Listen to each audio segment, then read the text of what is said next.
What's up, ladies and gents? We are back at it again with another episode of your best BudsTalk. I'm Danny. And I'm Javi. And today we are joined once again. I say once again because this is our second take on having to do this, because the first time Danny got decommissioned and sat down. No, Yeah, locked himself in the restroom. Yeah, and, got we won't talk about that. Party a little too hard. But as Mark says, I ruined it. Oh, he introduced him, then. All right, there we go. So our guest right here, Mark. Yep. Matter of fact, you like to say your full name. Yeah. Let's go ahead and Mark Anthony Daniels, the one and only. Hell yeah. Mark Anthony Daniels. Yeah, that's a sick ass name. Yeah, all first names, bro. Right. Sick ass name. But yeah, we're joined here with Mark Anthony Daniels. Mark Anthony Daniels. Yes, sir. Oh, my bad, Javi. I thought you had something to say. Oh no. Over here just smoking this joint. Yeah, Makes it look like I'm talking. What? Okay. We're just smoking. We're over here smoking. We got some Twisted teas. Hey, the best things you could drink, bro. Yo. I'm telling you right now, these Twisted teas. Hey, I got a story about the Twisted teas, bro. Shoot it. Bro, look, one time, so I was chilling with my friend Danny Brown, the one that makes the hot dogs that pulled up to the... Two Dogs. Yeah, Shout out to Two Dogs. Hey, Two Dogs. Shout out to Two Dogs, bro. I promise you, best hot dogs you could ever get. Sorry, Martinez, they're coming for you. But look, but bro, tell me why. I'm gonna have to hit that one time after. Yeah, bro, because after this story, I'm gonna be kind of stressed. Oh yeah, bro. Look, that crazy or what? What kind of hot dogs does he got? Now you kind of gotta puff it a little bit and then. There you go. Yeah, the filter kept fucking up. It didn't want to. There you go. Bro, tell me why. Bro, so I was chilling with my friend Danny, bro. We're at his house. We're posted, chilling. And my friend Jamel and Illier, they're all drinking Twisted Teas. Me and Danny drink like a whole 236 packs to ourselves, bro. And we're just like mellowed out, chilling. And my friends come, and they're over here talking about, bro, they're falling all over the place, bro. They pull up to my friend Danny's house, falling all over the place, bro. And they're like, bro, we're so drunk, this and that. And I could tell they're drunk. Because I know, like, when my friends sound like, and they weren't sounding like themselves, you know? Yeah. So I said, God damn. And I'm thinking, like, damn, what they drink? They must have drank Henny. They must have, what the hell did they drink? Yeah. They said, bro, we drink those Twisted Teas. Oh, man. I said, bro, you guys drink the Twisted Teas. Yeah. I said, you're talking about the little yellow cans, bro. Mm-hmm. They're like, bro, like, they're good. I said, how much did you drink? They said, I drank 5 tall cans. No, I think like six tall cans. And I said 6 tall cans, and another one's like, yeah, I think like 6 or 7 around there. Jeez. I said, how long, bro? Like, damn, you guys must have just chugged them. Yeah. I said it was 8 o'clock at night. I said, how long have you guys been drinking? They must have been drinking. They said we started at 11 a.m. I said, and it's 8 o'clock at night. So you're telling me you all that time, bro? You only drank 6? Yeah. They said, yeah, bro, those Twisted Teas hit, bro. I'm right there like, man, like, that shit, bro. Yeah, that you don't believe bro. it. Yeah, like, bro, there's no way you're drunk off those Twisted Teas like that, bro. Yeah. Tell me why. They call me 2 days later. Hey, bro, let's go drink some Twisted Teas at Hart Park. We'll grab some food. We'll chill. Yeah. I said, bro, I'm down. I'm like, bet. So we go to Hart Park, bro. He says, bro, just grab you like 5 Twisted Teas, bro. You're chilling. Yeah. I said, yeah, cool. Bro, we grabbed 5 Twisted Teas, bro, and they're expensive when you buy them one by one, bro. Yeah. They add up. Bro, yeah. We went to Hart Park, bro. My first one, I kind of drink, I kind of drink fast. Yeah, no, he drinks fast. Yeah. You drank a pitcher earlier at King Leo's. Yeah, and I drank one, bro, and I'm sitting there, I'm like, damn, I'm already buzzed off one. Oh, shit. Then I'm like, you know what, but I'm going to keep drinking because, it's just a little lightweight buzz. Yeah. Bro, I'm down on my 4th one, bro. They're like, they went to the bathroom like 2-3 times. And I'm just sitting there, and I said, bro, I turned my head, and I'm like, oh, damn. Like, this shit just smacked me. This Twisted Tea got me twisted, just bro. like that video where that guy smacks the the Twisted Tea. Yeah. Man. Hey, bro. Yeah, with that guy smacking with the other guy with the Twisted Tea, that's the whole reason why I wanted to try it. Yeah, hell yeah. Bro, I went to the bathroom, bro. I sat there for 3 hours, bro, throwing up, bro. Oh, Hey, if my friends ever hear this, bro, they didn't know I was throwing up, bro. They walked in, and after I threw up in this stall, I went to the other one and just sat down to fucking just try to get myself together, bro. At a cleaner stall? Yeah, and then they're like, what the fuck? Someone threw up in here, I said. And I'm in there playing it off like, yeah, bro, he threw up, freaking, and took off. And they're so drunk, bro, they believe me, bro. And I was like, man. I went back, they said, this twisties for you. I said, nah, hell no, I drank all 5 of mine right there, lying down my ass, bro. I had one more. I was not finishing that shit, They didn't ask you, like, what the fuck were you doing in there for 3 hours? No, because they were over there talking. I could hear them, bro, because when we drink, we park right next to the bathrooms. So I could hear them over there, like, you know. Yeah, Talking hella loud, bro. Hell. Just talking about freaking everything. Telling stories, bro. You were like, yeah, man, I was over there taking a shit. Some dude comes into the next stall and starts throwing up. Lying my ass off. Man. Right. So, you know, it's your first but second time on here. You know, how'd you and Javi meet? Bro, freaking. How did we meet? I'll let you say it. We were at, so we go to Barber College, and when it was lunchtime, he bullied me for my lunch money, and then he bullied me to be on this podcast. No. And I'm bullying him for his weed right now. No, I started going to Barber College, and then Mark, turns out that he signed up a few months before I went, you know, for the second time. And I didn't see him the first couple of days or the first week. I believe it was the second week. I just saw him in the classroom, and he was there studying. I'm like, oh shit, we got a new student. But it turned out he had already been there. He had already signed up. He just hadn't been coming because of, you know, life situations and stuff. Yeah. And so we were just sitting there, bro, and somehow, you know how I like to talk about business and future visions and stuff that I like. Like, somehow that conversation got brought up with him. You were talking to someone else before, and Baker Street? That's how it started. Yeah. He was talking to someone else about Baker Street. I can't remember who it was. Yeah, I don't remember either. Yeah. And I turned around, just broke my neck. Once I heard Baker Street, I said, like, you ever see SpongeBob? That was me, bro. Neck turned so fast, bro, like The Exorcist. and then I was like, Baker Street, bro. I stay one street away from Baker Street. And that's how, bro, we just started talking. And I know a little bit about history, about how Baker used to be like Chester. Yeah, you brought that up. Yeah, so then I started talking about that, and he said, and then I brought up how they wanted to knock down the old train station. Yeah, and we started talking about that. And I was like, no, I'm a big fan of the old work, bro. I don't want that train station. It's been there so long, bro. Yeah. And I grew up on Kentucky Knowing, so it's right across the street from it. Yeah. So I remember I was just like, bro, I don't want them to knock it down, bro. Like, you know, I've been there so long, like. We used to play in the train station and the train tracks, running up and down like the trains and everything. Yeah. And that's how we ended up freaking chatting, bro. It was crazy because we were talking about how they wanted to, they were going to court and stuff to try to get it torn down. And he brought that up, how he thinks they should keep it because it's part of history, you know, town's history.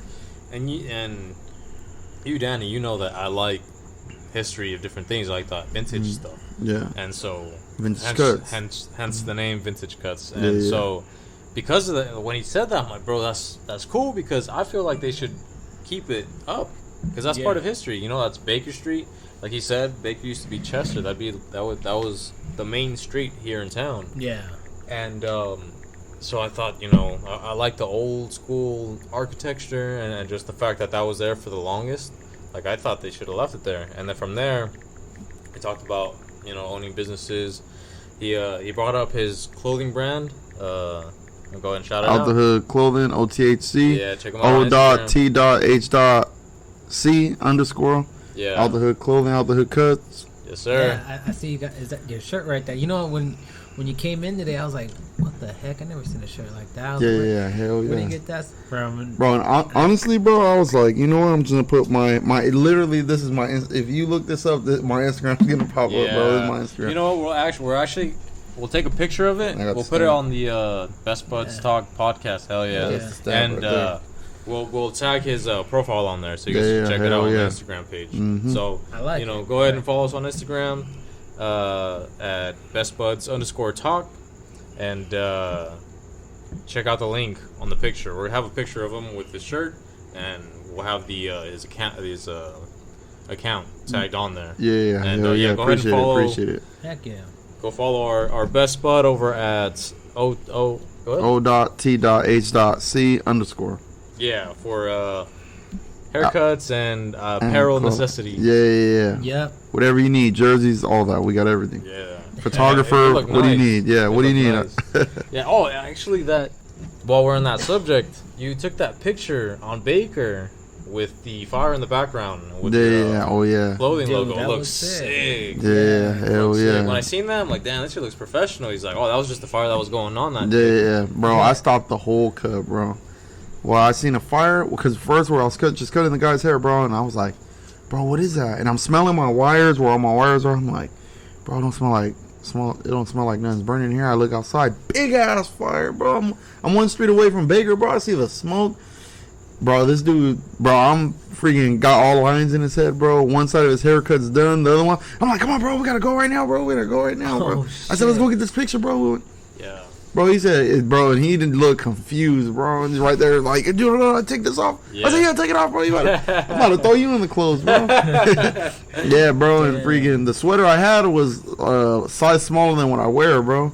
Right. And so I was like, bro, this is his perfect size, bro. I'm just gonna throw it on him, and fucking he didn't take the picture. Yeah. And yeah, sure enough, if you see the picture, bro, zooming on his hairline, half's done, half's all fucked up. But you can't tell though when you first look at it. You can't tell because he's at an angle, but it looks cool. It looks like it's part of the picture. Bro, I told him go on the angle so we don't see that the fucked up. You know, because if people know I'm a barber, they're gonna be like, "Oh, he fucked it. Look at his edge up." It's a really good pick. I wish he would have looked more like get into character and be like, I was in there, like you can see with his clothes and everything. Right. Like that's like modeling though. That's like more like modeling, like you know, saying like out the hood, like you gotta be like chilling, like posted, like you know, like you just chilling, you're comfortable. Yeah. Especially in a dangerous neighborhood, you want to make it look like you know you're as comfortable as possible. Like you know, you just.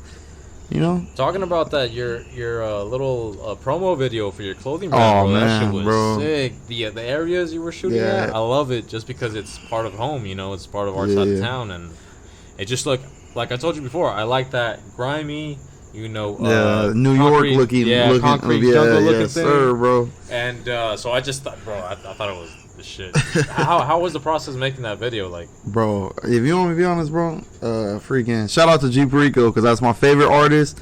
I put his song in the background, bro, and he liked and commented on it, bro. Hell yeah. Got my panties wet, bro. Put a panty drop. Man. Hey, but no, to be honest, bro, if you watch the video, bro, there's a scene where I don't really, not really like a smoking type of dude. Like I'll do it like every once in a great while. Yeah. But on one of the scenes I was typing on my phone, and I was gonna pop up in the video twice, especially being the CEO of the you know the little founder, you know the OTHC. Yep. So there was one part where I remember I telling my sister, I was like, damn, like I gotta get my tattoo of the stamp in there. You're right. I said, but I don't want to be typing on my phone again. Yeah. She's rolling up. She says, spark the blunt. I said, bet what? Good idea. I was like, good idea, good thinking, good thinking. Yeah. We go outside. My little brother-in-law, my little sister's boyfriend. Yeah. Bro, he messes up on the video 12 times. Oh man. Yeah, you know how many times I had hit that 12 times, bro? I don't even smoke. I'm a lightweight. I was like, bro, how you keep messing up? How you keep messing up? But the more times I hit it, I was like, bro, that one's looking a little better. Yeah, and now I notice I'm starting to mellow out. I'm like, goddamn. And then I look at the last video and I just start laughing, bro. I said, that shit looks fire, bro. Yeah. And then I was like, but I'm too damn high. Passing the blunt, I said, I gotta get out of here. By the time I noticed, bro, the blunt's halfway done, bro. I went to my girlfriend's house. Yeah. And she was elbowing me in the middle of the night. She said, because everything was sweaty, bro. I was sweating. But I was cold. Yeah. So that was and shit. I don't know what that weed was, bro. That shit fucking had me twisted like a twisted tea. Yeah, man.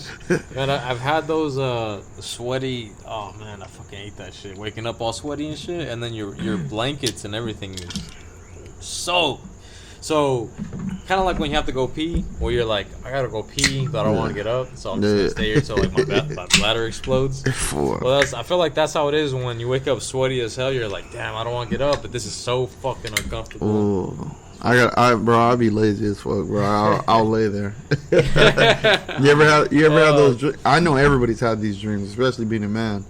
You're asleep, But you're dreaming about you getting up, going to the bathroom, bro. And you piss yourself? And then, no, I don't piss on myself. But I will like start to pee and I'm like, oh shit, and I feel it and I jump up and I run to the bathroom, bro. No. Yeah. You never had that? No, I never had that. He just don't want to admit it. No, look, bro. I've never had them, but this is what I want to ask you guys. Have you guys ever had a wet dream? What's a wet dream? You know what a wet dream is? No. So it's basically like similar to when you have to go pee, and then you wake up, you're like, oh fuck. But in your dream, you're getting some, and then in the dream it feels good, so you're about to bust. So you wake up and then you wake up and midway busting, you're thinking like I'm awake right now. Yeah. Like I'm about to bust right. Like I'm actually gonna come. In my fucking. So you try to hold it like it's piss. And then you just can't stop it. Bro, I never in my life. I didn't even know that was possible. Bro, I didn't even know that was possible, bro. That happened to you? No, it's possible, but it's never happened to me. Bro, I never even experienced that. It was crazy. The first one. It like J. Cole? It was nothing like that first time. She was in my math class. Bro. This shit was crazy. Like, it's crazy because I swear to God, mid-bust, you're like, I'm awake. And this is happening right now. I woke up with morning wood. I'll say that, yeah, bro. That's normal. Like, bro, I done had dreams, bro, where I was about to get some from my biggest crush, bro. Right when I'm about to kiss her, here comes my aunt. Hey, go clean the yard or something. Yeah. I'm like, damn. Try to go back to sleep and fucking get to that little part. Like, just why can't I kiss her? Yeah. It's never the good dreams where you go right back. Yeah, bro. Back. It's always the bad ones. Yeah. You're all right in the middle of dying. Yeah, bro. Yeah. So, for real, like I've had, I can never go back to the same dream that I want to go back to, but I'll go to sleep and I'll have sleep paralysis 3 fucking times in a row. You had sleep paralysis? Yeah, multiple times. See, here's the thing about sleep. What do you know about sleep paralysis? I had it one time, bro. One time. I'm about to blow your mind, bro. And I just remember I was asleep, bro, and when I woke up, I just couldn't move. And I remember I couldn't move my head, but I remember at the corner, bro, it was one dude, bro, that was just rocking back in a rocking chair, bro. You hear me? Yeah, we hear you. He was rocking back in a rocking chair. But since it was dark in the room, I was just barely able to see him, bro. But he looked like he had a hat on, and I have a cousin that has sleep paralysis too. And everybody that I meet that has sleep paralysis literally sees the same stuff I see, bro. Right? Yeah, the same figure. A lot of people see like the same like stuff, bro. What color is the figure? Black. Mm-hmm. All black. So black as me. So let me. Well. Or darker. No, that's just like this. Yeah. Like literally, like you can't see shit. Like the mic. Yeah, exactly. We ain't go into that. We just say he's like a caramel. Black. Yeah. I'm light skin. Light skin. All right, but let me blow your mind real quick. So, astral traveling. You know anything about astral traveling? Astral traveling? Yeah. I never heard of that. So I believe that you could physically leave your body, your spirit, practically, and it goes into this realm called the astral field. And in this field is what some people will, to me, I call heaven, because you are able to visit the people who've passed. You are able to visit the future, and you can alternate your future. Yeah. Now, people have tried to talk about this and everything, and then right away, the government's like, no. Yeah, shuts it out. Yeah. Because there's a book writer, and I don't know the name of the book, but I read it up on Astral Traveling for Beginners. Yeah. You can look up that book. It's a good book. And it tells you how to astral travel. And the book tells you that the government trains agents to astral travel to keep people out of the White House, because you're able to go into the White House and you're able to look at whatever's there. Like they say, when you practice, you're supposed to practice with one of your best friends and be like, hey bro, like do me a favor, leave a number written on the table, and you can travel in real time, see that number and call him back up when you return and be like, hey, do you have the number 36 or whatever number he put down? And that's how you know that you're traveling and not lucid dreaming. You know what lucid dreaming is? Crazy. No. Damn. Lucid dreaming. You might have had it. It's where basically where you're dreaming, but you're actually controlling everything. You know how like when you dream, you're kind of an autopilot, and you go into a room, to another room. Yeah, kind of like how you freaking, when you're in a fight and you sock someone. Yeah. And you're going, well, and it's all slow. In a dream, you could control your own dream. In the dream, you're actually like in there like a game. You're controlling yourself and shit. Yeah. Like, so astral traveling is a little bit more different. It's you're able to actually leave. Yeah. And do you know who Charles Manson is? Yeah, I wrote an article about him. I'm about to blow your mind, bro. Mm-hmm. You remember that when he was in court and he goes, "I'm free. I'm free in here." Oh yeah. Because he was free. Mm-hmm. He knew how to astral travel because he could. Hey, lock me up. Yeah. I'll go anywhere I want. I'll go to Paris. All you gotta do is get there and say, "Go here," and you're there in real time. Or you gotta pick a date. You could travel on any outspect. Yeah. And the government doesn't want you to know this because then you're opening up that third eye. Right. You know they only figured out like humans could only know how to control like 2% of their brain. Yeah. There's like 10 or something. Crazy, or like 10% of their brain. There's like 90%, and then there's some that's like superhumans, bro, that know how to fucking. Oh, some people are. You seen that show from Stan Lee? Yeah, the dude that could freaking, bro, he could, any metal he touches, bro, he could lift up without even gripping it, bro. Yeah, like a magnet. Yeah, like a magnet, like he's a magnet dude. But so go ahead. You ever seen that Stan Lee show, The Superhumans? Right? Yeah. I haven't seen it. So Stan Lee is the guy who made most of the original characters for Marvel. Yeah. And he has a show where it's actual people, like you said now, like that. Normally, if I grab this shit, if I go like this, it won't metal, go. It's not gonna stick. But this dude could go like this and pick up fucking anything that's metal. Yeah. But go ahead, continue, bro. I want to hear about this. Okay, so now going back to your sleep paralysis, that's one of the first stages of astral traveling, because technically your astral figure and your self-conscious is awake, and you're sitting there, and all you have to do is you have to do a form of how are you going to leave. Yeah. There's a method called the rollout method. There's a method called they call it the red rope. But I like the rollout method. Yeah. Because basically what you're going to do is tell yourself, roll out. Autobots. Roll out. Right? And you're supposed to roll out of your body. Yeah. And that's how you get your first step. Now, I can sound crazy when I say this too, and my research could be wrong too. You know, not nobody's perfect. Yeah. But it's something that I've bound to make sense because I am a man of faith and everything in religion. Yeah. They say you're supposed to have the same amount of power as God. Yeah. You know, because if you believe in Him, yeah, you have the strength of of God. You know, the size of a mustard seed. You tell a mountain to move from here to there. In the astral field, they say you could move stuff. You could create things. Yeah. You're wielded with a weapon. And in the astral field, there's dark figures. Okay, so when you wake up and you're like, "Fuck, I'm stuck," you're stuck. Yeah. And you feel like something's trying to get you, right? Yeah. Well, let me tell you something. Don't get scared. It's trying to get you. Yeah. It wants you.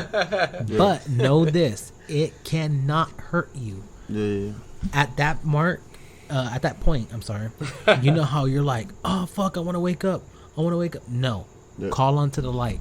Yeah. Call onto your guardians because they're there, but they're waiting for your call. And they fucking will rally out to you, bro. And then that's how you can learn how to fucking can really control it and get out of there. Like, you will be free in here, bro. Yeah. It's amazing. There's a saying, isn't there a saying that says God made us in His image? And so, like, we are basically, I don't want to say like Him, but something like that. No, similar to Him. Yeah. Like, so that makes sense. The thing that I like to compare that to, the whole astral traveling thing, is the movie, that Disney movie where Scrooge McDuck. Oh, Scrooge McDuck. Yeah, when it's around Christmas time and this guy, he owns a business but he's greedy, and he doesn't want to buy his family nothing, like no gifts, like he doesn't want to give his employees a raise, nothing. Christmas comes, and spoiler alert, but I mean this is a fucking old ass movie, so if you haven't watched it, I don't know. 1996 movie. So, where Christmas future, Christmas past, Christmas present, and Christmas future show up, and they actually grab him, and take them to the past, the present, the future, but you're traveling in time, but you're also traveling to wherever location you want to go to. Yeah. Yes. But then also like Soul. Good fucking man. At first I didn't know where you're going with this. I was like, where the fuck is he going? He didn't get lost. No, exactly. Yeah, when I get high, I forget shit. That was fucking perfect, yo. Yeah. Just but like I don't know if you ever see the movie Soul. Okay, Soul. It's about what happens when you're just a soul and you're getting ready to come to Earth, and they make it for kids, you know. Yeah. But if you look at it and you're an adult, you're like, what the fuck? Hold on. Yeah. And if you know what I've studied, you'll know that that's the astro field. Yeah. They're souls. They're like your astro figure out there. Yeah, they look like little bubbles, but they're not bubbles. They're people. Yeah. And it shows like one of the souls weren't ready to come to Earth. Yeah. It wanted to stay in the astro field, and then it got caught, and a lot of the darkness tried to get a hold of it. Damn. And I think I know what you're talking about. I think I know what movie you're talking about. And then there was this guy on Earth who went in to go help because she needed help. Yeah. And he meditated. And and when he meditated, he went into the astro field. It was a black dude, right? Yes. Yeah, okay. Yes, he died. And he makes music, right? He was making music and he died. She wanted to come to Earth as soon as she heard his music, and she fell in love with jazz. Yes. Yeah, okay, I know. Yeah. So there you go. You see those dark figures? Yeah. It's because I actually believe if you cannot be a light in this earth right now, when you die, you're going to be that darkness. You're going to want to come back because you were never happy. Yeah. Damn. And then if you die and you were never happy, you were never ready to die. Yeah. That's why you linger around that astro field. Jeez. And it's crazy because, like, as Mark said, that it's always a black figure. Everybody who he's talked to, it's always like a figure that's pitch black. Mm-hmm. You can't see a face, nothing. You just see like almost like a shadow, like a dark shadow, and it's just moving. And the first time I had it, it was like it was in the shape of a woman, but like Medusa, where her hair moves. I didn't even want to look at her. Bro, I swear, because before that, I would say I never had sleep paralysis, and I've always heard my dad and his brother, my uncle. Mm-hmm. They've had sleep paralysis, but they say that they feel like when they're sleeping, a woman is choking them. Yeah. In the middle of the night. Yeah. And so I was like, damn, that's sleep paralysis. And so before I had it, I used to say like, I never had it. I don't know how it feels like. And then the first time that I had it, I knew what it was immediately. I'm like, oh shit. And then I just started hearing things. But it looks like you're actually looking inside the room. Yeah, because, bro, you're awake. Yeah, you are awake. Your brain's awake, but your body's still asleep. So, that's your self-conscious right there, because your body's asleep. Yeah. But your body, your soul, it's ready to go, buddy. Yeah, so I was crazy. I was there. Oh, my bad. So I was there, and I remember in my bed, and right looking down onto the side of the bed, there was a mirror there. And I remember seeing this like figure with its hair all crazy and moving and stuff. I'm like, what the fuck? But I knew what it was, so I tried to calm down. I'm like, all right, I know what this is. And so then she disappeared from there, came from the side of the bed, and then like the hand was coming up, and then went back down, and then I look up, and her head was just popping right over my face. I was like, fuck. But you can't see anything. It's pitch black, and so I just relaxed. And the thing is, the part that you feel like you're panicked, right there, bro. When you feel, like for me, when I felt panic, is the fact that I was trying to move so much that I couldn't. Yeah. It wasn't even the figure. It was just when you actually try, you're like, "Fuck, I'm gonna be stuck like this." Yeah, you kind of think that this dude, girl, whoever is about to get my ass right. Yeah, so I'm like, and you try to say something and you can't. Yeah, you can't. And you're just lying there, and then.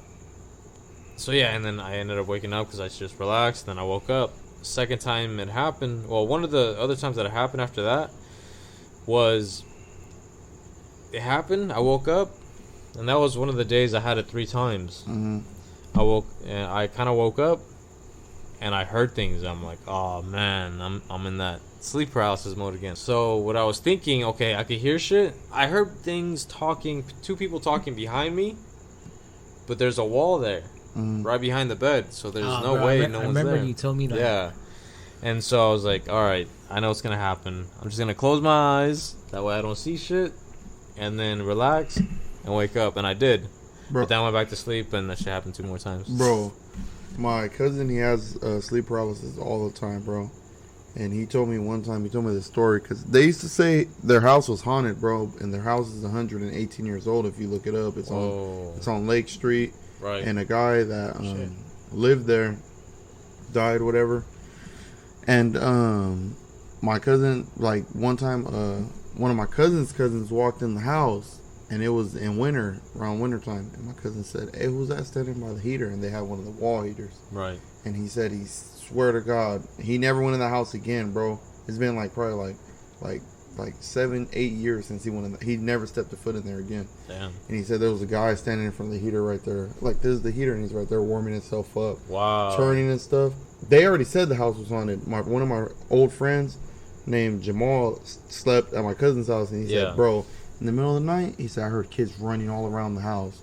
Just running, laughing. No. And my cousin that has sleep paralysis lives there.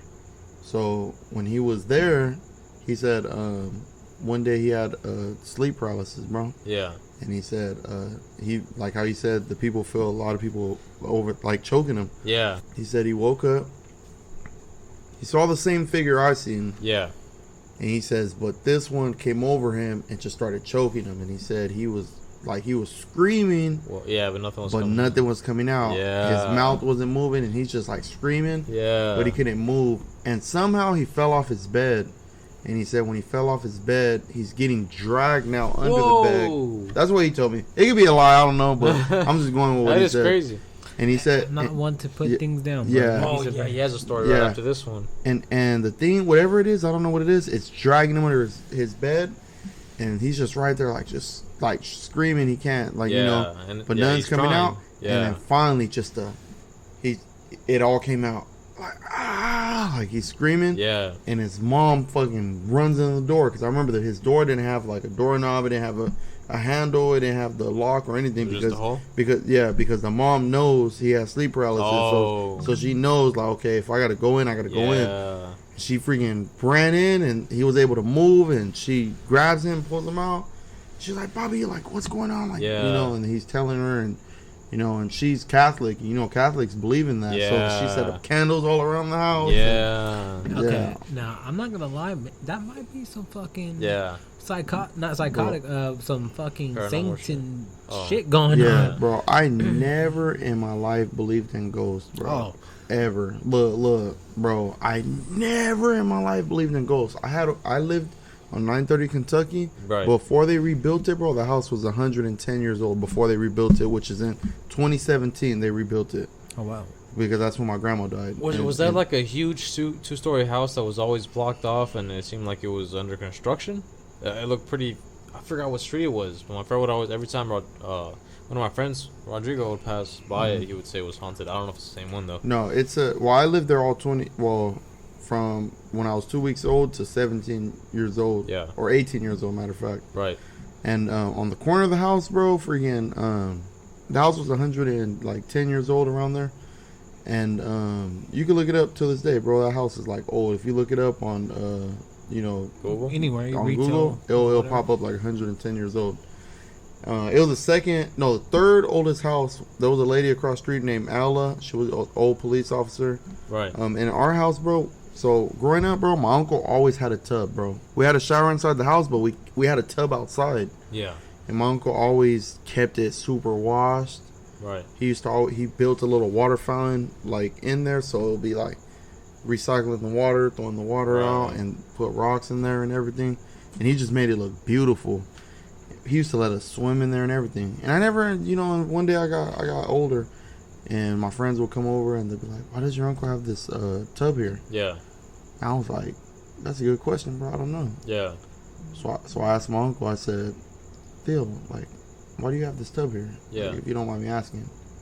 He tells me, well, before they sold the house, they tell you everything that happens here. Yeah. And he says, if you want me to be honest with you, he said a guy blew his head off in that tub. Whoa. Yeah. So with a 12-gauge shotgun, he cocked it back, was in the tub, and with his toe, he pushed the button and blew his brains out in our bathroom. My God. And I was like, bro, I was mind blown, bro. I was a little kid. Like, I'm mind blown. And you're in bro. there swimming. Yeah, and I'm in there swimming, like, So he took out the tub. He said, I never wanted to get rid of it because that's where the guy killed himself, and I don't want, like, you know, bad things happening around here. Oh, right. Anything, he says. So I keep it nice. I keep it clean. I keep it with the water fountain in there. Rocks surrounded it. Yeah. Like, good. Like, you know, he always kept it in the yard. I'm talking about he kept it beautiful. I was like, why don't we just keep it in the house? Like, you know, replace our shower. But that's why he replaced the shower and took the tub out because of that. But he didn't want to get completely rid of the tub because what happened in it. Hey, much respect to that. Yeah, like at least have peace with it. Yeah, like, he should have at least let me know. I wouldn't have been swimming in it, you know. That's the first thing I was thinking about. I was like, bro, you're in there. Yeah, but bro, freaking, so the dude killed himself in there, bro. So once he told me that, I never got in it again. And man, I wouldn't either. We kept it nice, bro. I never believed in ghosts, bro. We used to have a basketball court outside. Always played basketball. Yeah. People would come tell me like, oh yeah, this happened in my house. My cousin Bobby told me about him getting dragged in the bed. Right. My friend Jamal stood at my cousin Bobby's house talking about yeah, bro, I heard kids running around in the middle of the night. There's no kids even there. And I was like, you know, whatever, bro. Yeah. Like they're just trying to scare me. Yeah. Bro, one night, bro, the house is pitch black, bro. Our house is pitch black, bro. Like it's so dark, bro. When you walk, you go like, you swing your arm around. Sure you don't want to hit anything. Yeah. And I just remember I was like, I slept in my cousin's room because I had sleep paralysis one night and I was scared. So I said, you know what, I'm going to sleep in my cousin's room. I slept in my cousin's room. And okay, so let's say you come out my cousin's door. Right when you come out the door, you're in like a little hallway. This hallway leads to the dining room, and to the left, the kitchen. You can go right, and it's the living room. To the right, if you came out of her room, the restroom's right there. I remember we had these house phones, bro. The house phones, we had 2 of them around the house so you could do walkie-talkies to them. Right. My grandma... Sounds badass. Yeah, it sounds cool. I never seen anything like that. Yeah, so my grandma, she had Alzheimer's. Mm-hmm. And so we didn't want to wake her up because if we wake her up, it's a long... Like, we had to build a crib for her to keep her in the bed. Yeah. Because she was 99 years old and will always try to get out, leave, saying her parents are waiting for her. Yeah. But she's 99 years old. Her parents passed away a long time ago. Right. And it's hard. If someone has Alzheimer's, bro, it's hard to, you know... I could only imagine. Yeah. So we try to keep her, like, once she sleep, we try to keep her, like, sleep. Like, you know, we don't want to wake her up. We had to build a crib for her to quit climbing out. Right. And I remember I'm just... Like, okay, so when we come out, my cousin's room, to the right's the bathroom. But if you go to the bathroom, through the bathroom, it leads to my aunt and uncle's room. So they could go straight from their room to the bathroom. Right. And our toilet, we just switched it out. So it was a glass toilet. And so my cousin's door is cracked about this much, bro. I'm laying on her bed, like this much. I never believed in ghosts, bro. Yeah. Anybody that told me a story, bro, I just took it as horseshit, bro. It was bullshit. I don't believe them. Yeah. Bro, the toilet slams. Boom. And then, so the toilet slams. I'm about to get goosebumps like crazy right now, bro. Fuck. The toilet slams, bro, and our house is 110 years old. We never replaced the doors or anything. Yeah. So we just hear the door. Whoa. Like that, bro. I swear to God, bro. In my head, I'm thinking like, oh, it's my aunt and uncle. Like, you know, I know the bathroom's right there. You know, bro, I swear to God, bro, I'm getting goosebumps like crazy, bro, telling the story, bro. Yeah. My eyes are watering up, bro, because it's a true story, bro. I never believed in ghosts, bro. And I see this figure, like 6 foot, freaking 10, almost 7 foot. Through the door of this crack, bro, the restroom light was on, so I was able to see down the hallway, and I see this big old figure go by, bro. Whoa. Bro, and I didn't think that it was floating. I didn't think about that. It floated across the thing. And I seen it, but in my head I didn't think like, oh, it's floating, it's a ghost. I didn't think that. Yeah. So I said, you were so into it that you were just focused on like that, the hype. Yeah, and I was little. And my older cousin, she was right there on the phone with her boyfriend, all this and that, bro. And I remember I get up and I said, what the heck? Like, Theo's up. Like, you know, I was low-key hungry and I was like, oh, I'm about to go in the kitchen. I'm about to make something. Yeah. I open the door, the restroom light's on, but when you go this way, it's pitch black, bro. When you go to the dining room and the kitchen, when you make a left, it's pitch black. So I look out and I'm looking at my grandma. She's still asleep in her crib that we built her. Yeah. You know how the hospital's beds, they got the things that pull up? Uh-huh. So like a little fence kind of. So we just connected a crib to that. Right. And I look and I said, damn, my grandma's still asleep. Yeah. So I'm like, Theo. And I'm yelling kind of loud and I'm like, what the hell? And then on the microphone from, you know how the phones work like walkie-talkies? Yeah. My aunt tells us to both shut up and don't be making noise because my grandma's gonna wake up. Bro, from that moment, bro, I got crazy goosebumps right now, bro. Like crazy goosebumps. From that moment, bro, I ran in the room. I shut the door, bro. I lock it. And I'm like, Honda, I swear to God. Because her name's Alexa, but I call her Honda. That was her nickname. Because I couldn't say her name when I was little. I was like, Honda, I swear to God, I seen a ghost right now. Like, I swear to God, like, someone's in the house right now. Like, I swear to God. Whoa. So I call my while I'm on the walkie-talkie, I'm telling my uncle, Theo, like, check the house. Like, my uncle always has his gun on him because we're in the ghetto, bro. Yeah. So, you know? So he comes out with his gun, bro. He's searching the house. I'm like, Theo, like, I swear to God, like, I seen a ghost, like, while I sleep. You guys didn't come out the He's searching the whole house, bro. Nothing, bro. And I know I wasn't tripping. I was a little kid. I didn't smoke. I didn't drink. I was probably like 14 years old, bro. I fucking was hiding under my cousin's blankets, bro. I was scared, bro. And I was crying to her, like, I swear to God, like, I seen a ghost, like. And she believed me because she seen how scared I was. Yeah. Then I told my little cousin, Vinny, that used to come over. I was like, bro, like, I swear to God, like, I stood the night at his house for 3 days in a row. And I was like, bro, like, I can't go home. Like, I'm scared, bro. But they already got tired of my little dusty ass, bro. They said we gotta send him home. And, bro, and I was like, bro, like, I promise you, bro, like, I'm not lying. And he tries to, and he thinks I'm lying. He's like, oh, bro, I just seen someone run. Right. We're outside playing basketball. Yeah. And through the house, there's a window from the kitchen to the dining room to the living room. Right. And he says, bro, I just seen someone run across. And I was like, oh, this dude's just trying to scare me now. Right. But I'm like, you know, I didn't want to act like I was getting scared, but I never believed in ghosts, bro, until that day, bro. So, yeah, we were going to save this for actually Halloween and everything. But we won't get too much into it because time we need a lot of time, man. We need to start from the beginning with this stuff. Oh, that's true. I could send your head spinning really like The Exorcist. Nah. So I have a ghost that follows me. Yeah. It's pretty much been confirmed, and I don't want to say that it's a child, but the lady said it's a child. But I've experienced stuff wherever I've lived, and I've seen stuff happen. The most like something to really get me like scared because I never like encountered something like this. I lived in Texas, and when you're all good. We were there, I get home from work. My brother, he's my manager, so he didn't get home yet. So he was at work still, and I had to take crap. Yeah. So I go in the restroom, and you know when I first moved in with him, you know we've heard some knocking, but I was like, yeah, I just ignored it because I'm used to shit happening. Yeah. But I went to the restroom and everything, and like I was in there, and I heard footsteps. I'm like, oh, my brother got here, and it got louder, like coming towards the door, and I was like, hey, I'm in the restroom. Yeah. And it stopped right at the door. Yeah. And I was like, I'm in here, bro. And then nothing. He didn't answer anything. And I felt like I looked down, and it looks like I could see a shadow. And I'm like, what the fuck? I'm like, bro. And it just starts running down the hallway. So we lived in a trailer. That shit shook. And I was like, bro, what are you doing? Like, what's going on?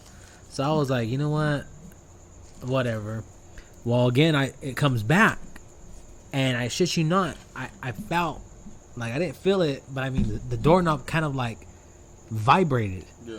And I was just like, yo, I'm in here. I was like, Ray. And nothing. I'm looking at the bottom of the door, and I'm just like, there's somebody right there. And I was like, somebody's in the house. Yeah. So I called my brother up, and I was like, yo, where are you at? He's like, I'm closing up the office. I'm about to head home. I'm like, bro, there's somebody in the house. He's like, what do you mean somebody's in the house? I go, somebody's in front of the fucking door right now. Yeah. And then once again, just running down the hallway. I go, bro, they just ran to the front. And he was like, I'm on my way. It's like crazy, like it was getting hyped. And I was like, holy fucking shit. So I was like, bro, I'm gonna go out. I'm gonna have to face it. And he was just like, don't do it. I'm like, bro, somebody's in the fucking house. I need to fucking stop whatever the fuck they're doing. Yeah. So I was like, fuck, man, I go Texas people, they got guns. Yeah, and I was just like, this is it, man. And then I hear it coming back. I was like, it's coming back. I'm like, you know what, bro? I'm doing it. He's like, don't fucking do it. I'm on my way. And I could hear his friend in the background, tell him we're on our way. I got my gun in there. and I could hear him. I'm just like, I'm going. And I open the door, like I'm getting ready to fucking rush somebody. Yeah. Nothing was right there. Empty. The whole entire house was empty. And then, about a month later, heard straight loud knocking coming from like his room. He was at work and I was watching a movie. How old were you, bro? Oh, bro, I was 27 years old. Whew. Oh, bro. That was like last year? Bro, no, I'm about to be 30. No, that was shit. Bro, okay, I'm about to really blow your mind. This happened, 3 months ago? 4 months ago? What happened here? You were here, homie? You were here? Oh, he was here. That was one time I was here. God damn. So we're getting ready for a podcast. 2 times, even over there at the other place. Yeah. And it follows you? The ghost follows you? Yeah. And no matter you where I go go. to my house.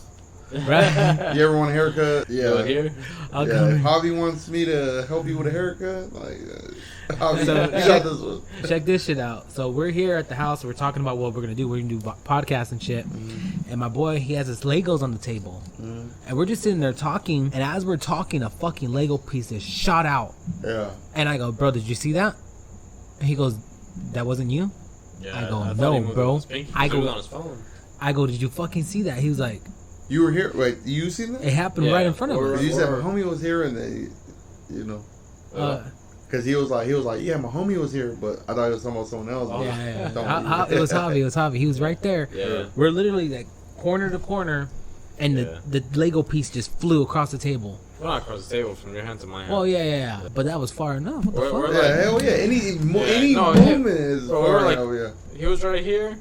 That was where this mic is at. And then we were both on our phones, and like that thing shot from where his hand was to where my hand was. I swear to God, the whole time I thought it was him just kind of flicking it with his pinky. Yeah. And I'm like, okay, whatever. And he tells me, he's like, you seen that? I was like, what? The Lego thing moving? He's like, yeah. I'm like, yeah. Like, you moved it. And he's like, bro, that wasn't me. Yeah. Like, what the fuck? I was like, are you sure? Because he was like, no, I had my hands like this on my phone, and they're locked. Yeah.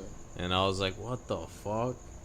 Yeah, and Bro, then, that thing just slid over. so one day, me and my girl out here, we're night cats. We work night shift, and we're drinking coffee. Yeah. And I shit you not, it was about what did I say, about 2:00 in the morning? Yeah, it was. You were here again? No, he wasn't here. It's only about. But it was just me and my girl, and my car turns on. Fuck. And then he's like, "What the fuck? Where am I?" Because he has those ones where like you I press have a push to start. Someone had to press key. Yeah. But the thing is I have a breathalyzer in my car. Yeah. So in order to turn my car on, you gotta blow. Yeah. So at first I thought, okay, maybe it's my remote. So I took out the battery in my remote, and I was like, all right, I'll go, because every failed blow, that's a lot of money on me. Yeah. You know, I pay for each blow that's not blown. Yeah. And I was like, how in the hell did my car turn on? Me and my girl went out there where the car was on, and the doors were locked and everything. Yeah. So I took out the battery in my remote and everything, and the car turned on again. Jeez. Dude, there's nobody right there. There's nothing in my battery. So apparently when I took my car in to go get checked, the place where I took it, they said that, hey man, you got a problem on your hands. I was like, what's up? They're like, you turned on your car 4 times without blowing. I go, you know what, man? I go, this is gonna sound crazy. I go, this is gonna sound fucking crazy. Yeah. I go, but I'm haunted. He goes, wait, what? I go, the thing is, I have shit that's happening at my house. I go, and this is one of the shits. Like, my car has been turning on. I don't know what to do. Yeah. They're like, you need to take it to a mechanic. I'm like, I need to take it to a motherfucking priest. Yeah, hell yeah. Well, let me go put this car in church real quick. I go, can you explain to me how my car turned on 4 times without me blowing? I go, so it might be a problem with your device. Yeah. They're like, oh no. So he called corporate and everything. I talked to corporate. They were like, what the hell? They're like, you know what? You don't have to pay nothing. They're like, let's make sure the device is in correctly and everything. I took my car to a mechanic. He's like, nah, you can't turn on your car because of this thing right here. And he said it in Spanish. He was like, you can't. But it's practically a piece of shit right here. Yeah. And I was like, all right. He goes, everything's good. Never turned on again, but we couldn't explain the reason why it turned on. Yeah, fuck that, bro. Yeah, his Fuck that. There was a time where he was here. It was at my other house though. Yeah. We were recording, and my little boy starts crying, And I think I probably told this story before, but just to get you more freaked out. Yeah. So I was thinking the same shit too. As soon as he went over there, I was like, "What if?" Yeah, because we had some shit where it happened in front of me and my kids. We're all playing Monopoly. Yeah. And the fucking water faucet came on by itself. Yeah. Just turned on. All of them it's like a fucking movie. They're just turning real slow, like, what the hell just happened? And I go, I was like, you guys seen that, right? They're like, yeah. I was like, thank you. I go, I just, you can't tell 4 kids no. Yeah, I remember. Oh, go ahead. Oh, sorry. One more thing. So, going to that, the day he was with us and we were recording, my boy starts crying. And I'm like, what the fuck? So I go in there and I see him and he's on, I didn't see him. It was pitch black and I was like, I can't fucking see shit. Yeah. So I get out my phone, my flashlight, and I'm looking around instead of turning on the goddamn light. I didn't turn on the light because I didn't want him hear him fucking wake up. Yeah. And I'm looking at him, he's not in his bed. Yeah. And I look down and he's by the fucking door. And I'm just like, the fuck? That's a good, like, 4 or 5 feet still. Yeah. How old was he? Oh, bro, he's what, 4? How old was he at the time? Yeah, 4. Sheesh. Yeah. He's about to turn 5. Yeah. So he had his hands in his shirt and he was on the floor and I was looking like it was mind bobbled. I was like, how the fuck did you get right here? So I was like, all right. So I put him back on his bed, fixed his arms and everything. I stood with him for a little bit till he fell asleep. Yeah. And then, the next day me and his mom asked him like, hey, what happened? What happened last night? And he put his head down and he was just real sad. The ghost grabbed me and pulled me. And I go, what? And he goes, the ghost got me. And then, I kind of jumped back and forth right now, but, back in that same day when the water faucet came on, he was running around the house, and then he looked in the room, and he laughs, and he's looking up. And I go, what are you looking at? And in front of the kids, all the kids, his sisters are our witness. The girls were still 12 years old and everything. And then he goes, it's a boy. And runs. Yeah. And I'm like, what the fuck? Yeah. So, yeah, when he told us it was the ghost, we were just like, holy shit. So I could go on with fucking days with this, but you were going to say something. Bro, freaking, I had a old dude, bro, when I was on 930 Kentucky Street, Kentucky and Owens. Yeah. It was this guy named Jerry. We call him OG. Right. And, OG, cool ass dude, bro. Like, hella cool, bro. Right. And I remember, I don't know what happened, bro, but I used to talk to him every day after school. I'll get off after school. Yeah. I'll play a big old basketball game because everyone on my block would come play basketball. Or if we're not playing basketball, we're playing soccer. Yeah. Like 12, 14 kids, bro. Yeah. Well, for 3 days, bro, he didn't come out. I was like, damn, where's Jerry at? Yeah. I haven't seen him for the past 3 days. Right. Even the guy that he was beefing with next door, R.I.P., his name was Jesse. Right. They were bumping heads, and I told him, like, bro, like, I know you and Jerry bump heads. I said, but where's Jerry? Yeah. He says, I don't know. I haven't seen him in the past 3 days. Maybe he's moving out. Right. And I'm like, yeah, that's crazy. Yeah. Bro, so this dude ends up, like, I guess he overdosed. Whoa. Oh, man. So he been dead in his house, on his couch, which is the little love seat, the little chairs that, you with the little handle, you could, kick your feet up and everything. Yeah, lounge chair. Yeah. Or what is it called? The something like that. little love seat, whatever. Yeah, they got 2 seats in them. Yeah, like no, just two- one. Oh, just one? Well, you could recline it with your feet going up. What is it? That's a lazy boy. Yeah, lazy boy. I call him lazy boy. I don't know why I don't know, bro. I used to work in a furniture store. I used to work at Weatherby's, yeah. But freaking, yeah, bro. I used to work at IKEA. Yeah. Hell yeah. Oh, the warehouse. Go ahead. And one day, bro, my whole street's blocked off from Lake and Owens, blocked off that way. You can't come this way. From Kentucky and Owens, it's a street that you come to the end and you just could turn left or right on Kentucky. And it's blocked off, bro. Like if it was a murder scene. Damn. I said, what the hell? Like, what's going on? I live right across the street from him, and he's in an apartment 3. So Yeah. there's only 6 apartments. He's in 3, so he's in the middle. Right. And my uncle comes in the house. He tells me, Jerry died. I said, Jerry died? I said, what do you mean Jerry died? Like, Yeah. I was just talking to him like 4 days ago. Well, yeah. I said, what do you mean Jerry died? So I go across the street. They have the door open. We have the corners right there in front of his apartment, which Yeah. is Do you guys know what corners are? The vans that pick up the dead bodies? Yeah, my mom calls... Corners, that's what they're called. My mom calls them the guys with ties. Yeah. My first time learning about a corner was when they wrapped up my grandpa in his pillow sheets and took him, bro, when he died. That was my first time I ever learned about a corner. But, freaking, so I go up to his door, bro, because it's only blocked off to be able to come on the street. But if you're already in the street, you basically could walk wherever. I could have went in his bathroom if I wanted to. Right. I walk in, bro. I look at him, bro. He got his shirt off, bro.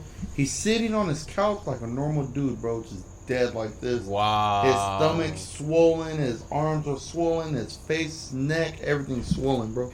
They said he been dead for 3 days. I said, damn. He been dead for 3 days, bro. They end up removing the body. They take out everything. It's a girl named Bree that starts living there. And Bree's a hella cool chick, bro. She was young, like probably like 28 at the time when she was living there. And some light-skinned girl, she, kept her hair short, everything. Yeah. She kept her hair short, so I was her barber. Okay. So she'll tell me, hey, can you come over and cut me and my son? Yeah. And at the time, I was only charging like $15. I said, yeah, I'll just charge you $30. And the house call was right across the street. I just carried my stuff across the street. Yeah. I'll go over there, I'll cut them, bro. I'll be cutting their hair. And the kitchen sink will turn on. So it was the studio. So right when you walk into the studio, you walk into their bed, their living room, their fucking everything all in one. Yeah. Right to get to the bathroom, right from the living room, whatever. Let's say this is the living room. You walk through these doors. Now that's the kitchen, where your setup is right there with everything. That's the sink. Right there where your wall begins. That's the freaking refrigerator. And then to the right is the bathroom and a little baby closet. Bro, the fucking sink turns on, bro. And she didn't even know that Jerry died there. Oh, shit. She said, what the hell? My sink turned on? Like, wait, you were there with her? I was there. I was cutting their hair. Oh, right. Bro, the sink turns on. I said, what? Like, what? In my head, I'm like, what the fuck? Yeah. She goes, turns it off. She comes back, continues her haircut. She's right there with one of her boyfriends. And her boyfriend's just talking to me. He's talking to me, but I don't know what he's saying, bro, because I'm just thinking, like, Jerry just died here, like, 3 months ago. Right. Oh, shit. Yeah. Damn, dude, that's a fucking... Yeah. Not even that long after. Yeah, so, bro, the water turns on, bro, the sink, and I'm just sitting there, like, mind blown, like, bro, Jerry just died here 3 to 4 months ago, bro. Yeah. And I'm right here cutting her hair, and her sink just fucking turned on. And at first she was like, oh, like, what the hell? Like, my sink keeps turning on. Yeah. So, what I thought, keyword, keeps. I said, keeps turning on. She says, yeah, this happens all the time. And me thinking back, Jerry was a neat freak. If you freaking touched his dish and you weren't going to use it and you put it back, he would take it out and wash it. Oh, yeah? Yeah, so the sink kept turning on, and I was like, damn, like, what if it's turning on because he's here, and he's like, damn, she got dirty dishes. Right. I gotta wash them. Bro, and I was mind blown. She even told me her bathroom sink sometimes just turns on. And I told her, I said, hey, did Chuck tell you? Because that's the owner of the apartment. And it's Chuck. Yeah. I said, did Chuck tell you? She said, tell me what? I said, Chuck never told you that there was a guy here named Jerry that died? She said, no, Chuck never told me that. Bro, I said, for real? She said, he died? What do you mean he died? I'm good, bro. I said, I guess he OD'd right here. Yeah. She said, where at? I said, right here in this corner. Which is literally freaking like from here to this freaking table. I said, he died right there on his love seat, or his chair, or whatever it's called. Yeah. I said, you never knew he died? She was like, no. I said, he was dead right there 3 days. And I started telling her, and I know something was different because I talked to him every day after school. I'll get off school, play basketball, and he'll come out there and watch me, and he always told me, you're going to be something big one day. He said, and even Jesse was telling me, rest in peace, Jesse and Jerry. Right. And Jesse was like a green thumb dude, bro. He always kept his grass green. He told me, Mark, when you get famous and you blow up, buy me one of those lawnmowers that I could sit down on with a little shade over it, and I could drive around. And I told him, I said, bro, I promise you I'm going to get you that. Yeah.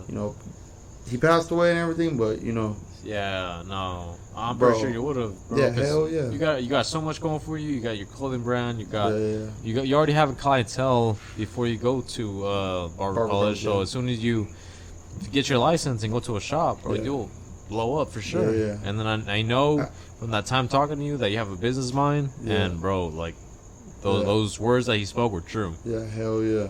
But it's crazy, bro, because the fact that he died, bro, and me knowing he's like his brother. He got a brother named Dennis, bro, and Dennis lived in his van. But if you went in his van, bro, you won't find not a speck of dust in there, bro. He kept it clean. Damn. But that's how Jerry was in his kitchen, in his bathroom, his whole house. Kept it spotless. You walked in, bro. I remember he had one leg because he got hit by a diesel. Oh, shit. And he used to be right there on his fake little leg, just brooming everything, mopping everything over and over. Yeah. And what's it called when you have, what is it, ADHD? Where you just OCD? OCD, yeah. And like, bro, if his picture's right here, bro, and you go like this. Oh, that's OCD, yeah. He'll see it and he'll be like, put it right back, bro. Yeah, yeah. That was him. So when it came to his dishes and everything, and it just tripped me out, bro, that freaking the scene kept turning on after he died 3 months ago. Damn, dude. Yeah. That's crazy. That's probably my second time. Probably, I mean, you could call it a ghost, right? But that's my second time encountering something like that. The first time was when I seen that figure pass by the bathroom, floating. My second time was that, and that's the only time I ever encountered stuff like that. Damn, dude. I never seen anything crazier than that. That's the craziest I've seen, bro. You? What would you say was the craziest thing you've seen? Craziest thing I've seen was fucking my car turning on before my eyes, bro. So, yeah, that's crazy. But bro, that almost cost me a shitload of fucking money. Yeah, hell that was a lot. Oh fuck yeah! That's what, $75 a? No, 79 times 4. Jeez. 79 times 4. Damn, yeah. That's damn near fucking 340 for shit I didn't even fucking do, bro. And for the fucking I had to talk to corporate, and corporate was like, "Yeah, we'll wipe that off for you." Like they were like, "What the fuck?" And I told them, I was like, "There's something wrong with your device." I go, "If my car's turning on," they're like, "Your car's not supposed to turn on." Yeah. I was like, "All right," but yeah, no, man. There's that. Craziest things too is where my dreams actually come true. Oh, bro, that's what I'm talking about. You wouldn't want him to dream about you because. Oh, you wouldn't want him? I wouldn't want him to dream about me? Yeah, because that's how I feel. I'm like, bro, don't ever dream about me. Wake up. Yeah, because, bro, like, so, it's scary, dude. It's trippy. So, let me take it PG. So, I had a neighbor a long time ago, and then I had a dream that she fell down. Mm-hmm. And she was hurt, and she was screaming for help. And it was just like, it seemed so faint or whatever in my dream. Mm-hmm. So I told my mom about it, when I woke up. I was like, man, I had the weirdest dream. And I told her about it. She goes, and it was about my neighbor. Her name was Mary. I go, Mom, I had a dream about Mary falling down, and it's like, it was weird. She was like, no, Mary's okay. I go, yeah. She goes, I just seen her go to church. She used to go to church a lot. She was apostolic. That was my experience. And then, so, what do you call, one day we see the paramedics outside in the fire department. We're like, what the hell is going on? So we jump up because, we're concerned about her. She's like family. Mm-hmm. And we go over there and we're like, what's going on? What's going on? And she was like, oh, she fell down. I go, she fell down? Like, yeah. And then they're like, I'm sorry, we need to get to work. And I'm like, okay. So when she got back from the hospital and everything, I went to go talk to her. I was like, what happened? And she was, Daniel, I called for you guys. I screamed for you guys over and over. She goes, I fell down outside and I shattered my hip. And she goes, and I got 3rd-degree burn on my hands and on my legs because she was on the floor and it was a hot summer day. And me and my mom, my mom was like looking at me and she was like, your dream, like, what the heck? Yeah. And she didn't say nothing but until we got to the house, and she was like, you dream about that? I was like, yeah. And she was just like, it's weird, and whatever. That's all it was. Yeah. And I was just like, holy shit, man. Like, I was really shocked about it. And, fast forwarding, I'm a little bit older now. And I was around maybe 10 years old. Right. Almost 10. So fast forwarding to when I was 22, 21. Mm-hmm. It was in 2012. Yeah. I had a dream about one of my uncles. And I had a dream that he was just like standing next to me. Like I was even looking down and I was just like, where am I at? And this right here made me feel like I was astral traveling. Yeah. But so I was kind of like looking around, and I was like, "What the fuck is going on?" And I looked to the side of me, and it's my uncle. And it's my grandma's brother-in-law. And he was telling me that he loves me and everything, and that I'm not gonna be there for his funeral. I go, "Your funeral?" I go, "What do you mean? Like, you're okay? You're here?" I'm like, "Wait, what's going on?" And I'm looking around, and we're at a fucking funeral home. Yeah. There's a coffin in the front. There's people around, and we're standing in the back. So I'm like, "What's going on?" Well, I'm sitting right there like, "What's going on?" Yeah. So then I was like, "Okay, you know what? Maybe like it's a dream or whatever." But I felt like I was awake. Yeah. And he was just talking to me and telling me that, you know, he loves me and that I'm not gonna be there. Yeah, and he was just basically telling me that he wanted me to be there. And it was trippy, yo, because it was just like if I was right there, and I was like, holy shit, man, like I was just wigged out because I'm looking at him in a casket, but he's standing next to me talking to me, and his voice was just, I could still hear this day, it in my ears. And you know, when I woke up, I was just like, what the hell? I felt exhausted, I was tired, and I felt very weak. And I was like, you know, I called my mom, I talked to her about it, and they're like, no, he's okay, he got a new pacemaker in his heart, he's okay. And I was crying. I'm like, they're like, they even told him he would have 10 more years. Like, I was like, okay, like, I don't know. I go, this dream just, it feels different. Yeah. So my mom was like, no, he's okay. I'm like, Mom. And so I explained the whole dream to her about where people were standing, what things I've seen in it, and like down to the T. Yeah. What he was wearing, everything. And I was like, just remember this. I go, remember that I said this. So that year I had to go over there back to Bakersfield. I was in California. I was in Indiana at the time. And I had to come back for a wedding. So he was still alive. So when I came here, I made perfect arrangements for me to go say bye to him. And when I got there, I shit you fucking not, man. I was crying. Yeah. They were looking at me like, what is going on with her? Like, what's wrong with him? My aunt was like, nah, he's crazy. And she was like telling me, she's like, stop. I'm like, I can't. I go, this is the last time I'm going to see him. Yeah. I go, this is the last time I'm going to see him alive. I go, and they're like, damn, bro, that shit gave me goosebumps. And that shit made me tear up, bro. Yeah. So, I feel like I got a similar story, bro. Yeah, so like, and then I had to leave the next day. And then when I left the house, I just turned back and I just kept thinking about memories and, you know, how shit was before. And I was just fucking hurting. Yeah. And I was just like, man, like, this is going to happen. And so that was that. You know, I left California and everything. Well, that November, I got the phone call that he passed away. Damn. And I told my mom, I was there in March. And when I got the call in November and I told her, I was like, didn't I tell you? Yeah. I go, it wasn't right away. I go, but it happened. Yeah.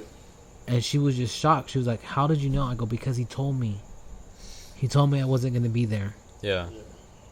And then when the funeral happened, I asked her, what was it like? And she goes, everything was right. And it's multiple times. I just had a recent, last month? Yeah. An aunt passed away. Yeah. And I had this dream 2 years ago, and I have it in my journal. I wrote it down. It was interpreted different, but my feeling was strong. I was like, something's wrong. Something's wrong with my aunt.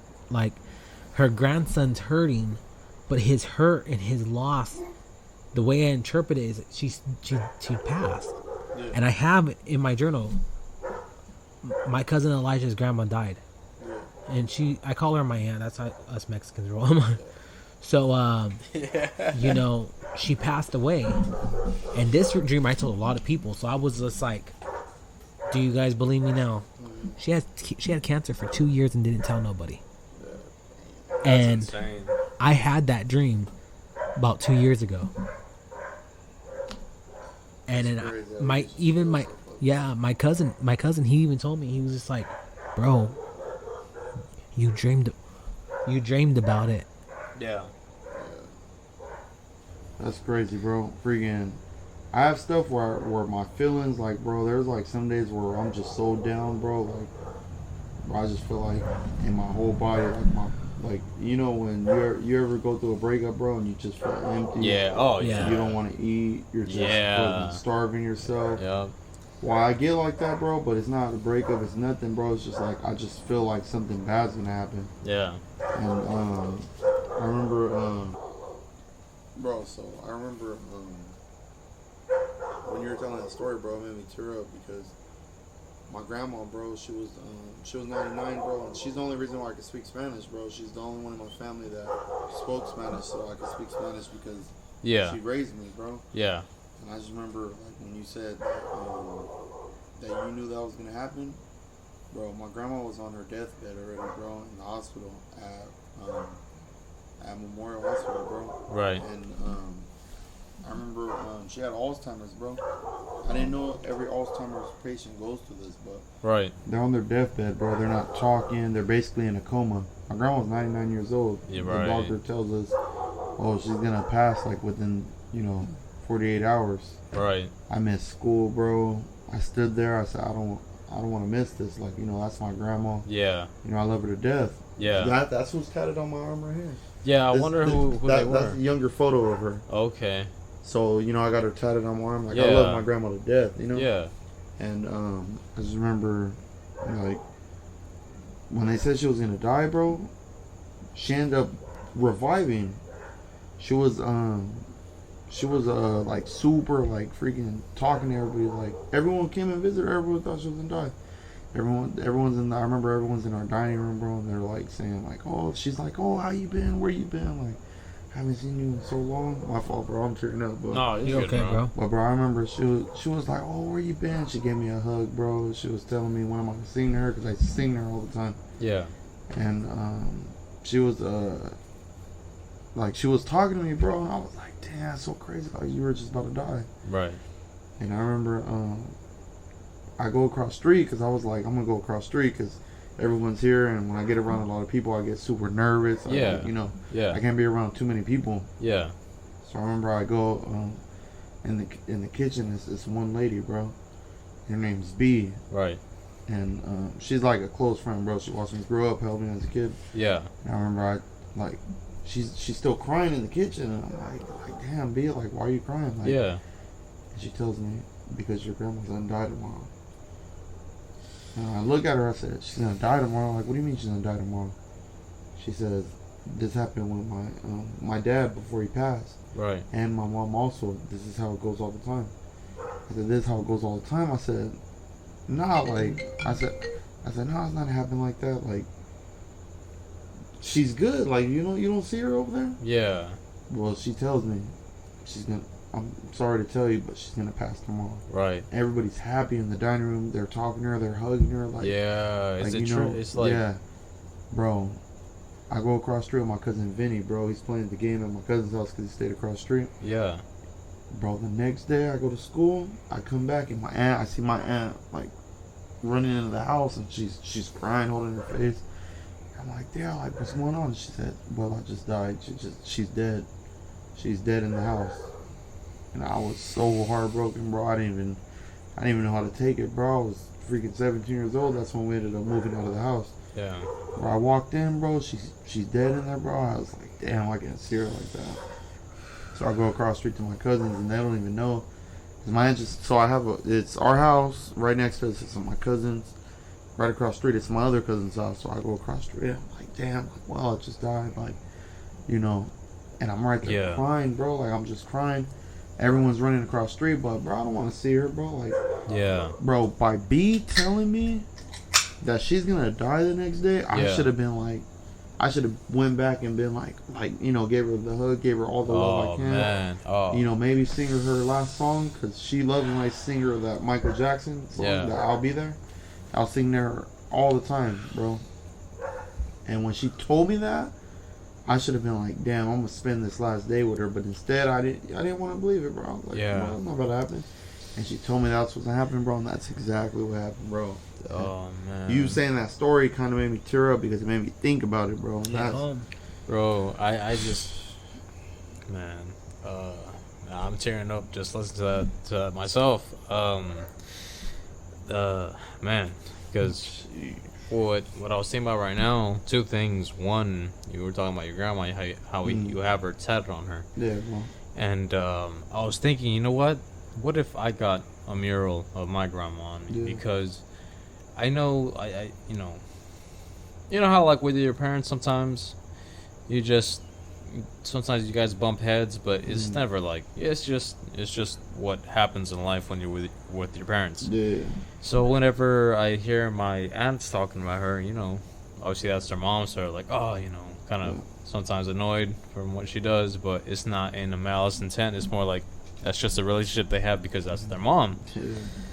And so look, I'm not gonna sit here and say that I've ever experienced loss like you guys have, like that. I've known a lot of people who do, but I haven't. And my grandma, actually, like the way I remember her is that when I was younger, she would play with me. She would play like cops and robbers. She would pretend like I'm arresting her and stuff like that. And I remember that clearly. And we would switch, she'd be the cop, I'd be the criminal or whatever. And every time, it was funny because every time my mom would try to get me in trouble or scold me, my grandma would be like, oh, leave him alone, like he's alright, he's not doing anything bad, don't be mean to him or whatever. And so, I see that with my parents and my niece. And so, the call I got earlier about the emergency, it got my mind racing bad. A few things, but like you, Danny, how you said that maybe because of her tone, maybe it's not anything super serious. Maybe it's just something like kind of serious, but not where you tragic. Yeah, I know the playbook a little too well. Yeah. So I know. So I was thinking about that, about maybe getting her tatted on me, because I know my mom and her siblings might have a certain thought in mind. Like maybe not, well, more in the sense like they might get annoyed with her sometimes, just the way she is, because that's their mom. But it's not like they're being mean and being like, judging her for it. More like damn, she's scolding me, like any other child would. And but to me, the memory I have is her just being there for me, or being play with me whenever my mom was hanging out with her siblings or something, or just being at her house, and she'd just be there just playing with me and taking care of me. Another thought, like I said earlier, that call I got, it just it had my mind racing. And I know my dad, he kind of struggles. Sometimes he says his heart isn't the strongest, and he feels certain things or whatever. So when I got that call, I was not wanting to think about that, but not too long ago I was thinking, what if I got a call like that? I don't know why, but I've been having this thought lately. What if something happens to somebody that's close to me and passed away? When I got that call, I didn't want to think about that. And so one thing that I've been wanting for the longest is just being able to at least have enough time to become successful, to be able to repay, whether it's my parents, give my grandma a better life. Yeah, and just be that, like, even if I have to commit myself to just business the whole time, because the things that I'm getting into, I'm enjoying. It's the things that I'm going to enjoy, so it's not going to seem like work to me, but devoting my time to doing stuff like that and accomplishing those business to help them out before anything bad happens. And lately I've been just having this thought that, what if I get a call, something like that happens, like how am I going to react? I'm not going to want to come to school. Yeah. I'm not going to want to do shit. But at the same time, I know I have to be strong. Yep. But the thing is that I hope I have the time to be able to do that and just shower them with the life they deserve, because they've been there for me for so long. Whether it's you, Danny, Mark has been hooking me up and helping me a lot when I'm going to school. Yeah. People like that, just being able to be in a position where I'm able to just, you know I don't have to, but just to be able to let them know, like, hey, when I'm up, like, you're up too. Just like when I was down, you guys had my back and help me with shit, with clippers, or, coming over here with some food, or, the drinks and stuff, or whatever it is. Or, like, if we go somewhere to eat and you guys buy me something to eat. Bro, when I'm up, that's the same thing with me. Like, I'll be there. And so I just want to be, have enough time to be in that position to do that with everyone that is in my life that I care like that. Especially your parents, bro. They've been there your whole life. Yeah. Since a newborn. So how old are you now? About to be 29 in August. About to be 29, bro. Like me, the way I think, bro, is freaking. I watched my mom hustled her whole life. She only had a job. From me knowing my mom since I was born, she only had one job, and that was at Frosty King. She got fired because it was her taking care of 9 kids, bro, struggling. Yeah. My dad was like an alcoholic, and my mom struggled her whole life, bro. Right. So, I don't know if this should go on the podcast, but freaking it's up to you, bro. It's your story. If not, she started slinging. Let's just say that she started slinging, and my mom worked hard her whole life, just putting her life on the line, because she could go to prison. She, Charlie was talking about. What Charlie was talking about. She'd go to prison for the rest of her life, and just my mom. I got one on the side of my neck over here. Okay. My mom doing that. I remember, bro, growing up. My mom had 2 houses, 9 kids, feeding everybody, no job. Yeah. I have my uncle on the other side of me, freaking full-time job, being a regular person, full-time job, 3 kids, struggling though. And my mom's over here up, freaking 2 houses, 9 kids, food on the, every day. Yeah. So I want to repay her for that, like you were saying. Yeah. You want to repay, like I want to repay my mom. Well, my mom used to be a drug addict when I was born. I was born a crack baby. So my mom got all 9 of us taken away. My uncle had 3 kids of his own. Yeah. So he took all of us in. So that made 11 in the household. And just growing up, fucking seeing like my uncle struggle with his job, trying to do things the right way, and my mom, struggling but still making ends meet. Yeah. The wrong way, I wouldn't call it the wrong way, but just the way she knew. Yeah. So that's what made me get into business. That's what made me get into, that mindset where I can't be average, bro. If I'm gonna be average, I'm gonna be like my uncle. And growing up, my uncle always told me, I'm sorry, I'm just a poor ass Mexican. I can't take you here, I can't take you there. Yeah. But I'm gonna make sure you got clothes on your back, a roof over your head, and food on the table. Yeah. Bro, so growing up, I was like, damn, I can't be a regular dude. Yeah. If you'd have met me when I was little, bro, in fucking 5th grade, I would have told you, bro, I'm about to be the best basketball player you ever seen. Yeah. Like, you would have believed me. You could see it in my eye. I'm about to do that. Yeah. Got into high school, bro. I started boxing, and I said, bro, I'm about to be the best boxer you ever laid your eyes on. Yeah.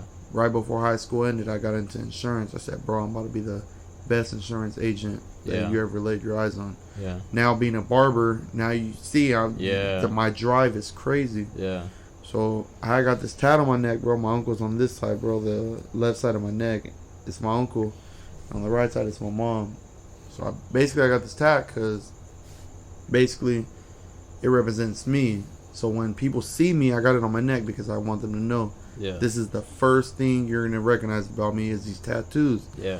It's a story. Because come on, bro, at barber college, if someone says, "Oh, the guy with the braids and tattoos," you're gonna know exactly what they're talking about. Yeah, yeah. So I got my uncle and I got my mom, and basically the tattoo means I'm gonna do things the right way, like my uncle. So I don't want to sell drugs like my mom. I don't want to, because I'm messing up other people's life. So I don't want to sell drugs. I don't want to do that. Yeah. But so I'm gonna do it like my uncle. I'm gonna do it the right way. Yeah. But I'm a hustler, bro. I have a hustler. That little ambition in my heart. Yeah. I'm gonna do it like my mom. So you put those two things together, you get I'm gonna be a hustler like my mom. Yeah. I'm gonna do things the right way like my uncle. So in the middle of my neck, it's a crown with an M. Yeah. Because I'm put those two things together, bro, and it makes me. So I'm doing everything in the right way. But the way they both, like, 2 different scenarios, bro. How my uncle worked his whole life and how my mom, struggled and everything, but still was making ends meet, selling drugs, doing what she was doing. Yeah. My uncle working and still struggling. Bro, I'm about to pay them, bro, before they die. Bro, I'm about to give them everything they ever thought of. Yeah. Anything they ever asked for, bro. I'm about to, hell yeah, bro. I'm about to take this thing to the next level, bro. Yeah. I'm shifting gears, bro. I'm about to drift to a new league, bro. And I'm about to freaking anything they ever thought of, asked of, anything, bro. Yeah. They're about to get, bro. Hell yeah, man. Bro. Hell yeah. And I think, man, dude. You know, they got that saying, "I'm gonna fake it till I make it." No, you're gonna face it until you make it. Yeah. Hell yeah. Oh hell yeah. Like I was saying, bro. Any problems that. Bro, I'm hurdling them, bro. Like, bro, I'm running through any problems like a champ, bro. Yeah, hell yeah. Bro, I don't have time to complain. I don't have time to bitch, moan, and groan. I don't mean to say bitch, but... No, bro, I don't have time for that, bro. Any problems, I'm just running straight through it, bro. Yeah. You can't let bad energy... Bro, if someone comes to you talking like, bro, freaking Miss G, our teacher... Right. Bro, she's freaking, like, bro, she ain't shit. Bro, I don't listen to that, bro, because the same energy you put in there is the same energy you put out. Yep. And that's why, and how you asked in the beginning, how'd you meet him? That's what made me like him, bro. Because what he was saying was like, damn, bro, this dude's talking about stuff I think about. Yeah. Oh, yeah. And, bro, and that right there, bro, having him, like, I know I just met you, like, not even too long ago. Yeah. But meeting Javi. Like, the second week I went to barber school, so about a month and a week. Yeah. Bro, like, my first time meeting him, bro, what he was talking about was amazing, bro. What he was talking about, bro, it's a vision. He's selling a vision, bro. Bro, like... Bro. Daniel exactly knows what it is that I want to do. Like, everything. Yeah. Rodrigo knows. Angel knows. Mm-hmm. And that's what I was talking about right now. That's what I was thinking about right now that I want to bring up is that even at the park, we talked about a lot of stuff that was... Look, me and Mark... We're going to go to the Seaman Park and meet up and study. And I was like, you know what? Let me go pick up some beer. He was going to pick up some drinks and some chips. Snacks, yeah, some snacks. And we met up at Seaman Park. And we're like, all right, we're going to try to knock out as much book work as we can. That way we're ahead. And for the rest of the time, we could just do the vocabulary words or the flashcards. And then just do practical work the whole time. Yeah. And so... I was like, cool. So we met up. I was rolling a joint when he was rolling up. And so, I was smoking it. He took a couple of puffs. And we're just there.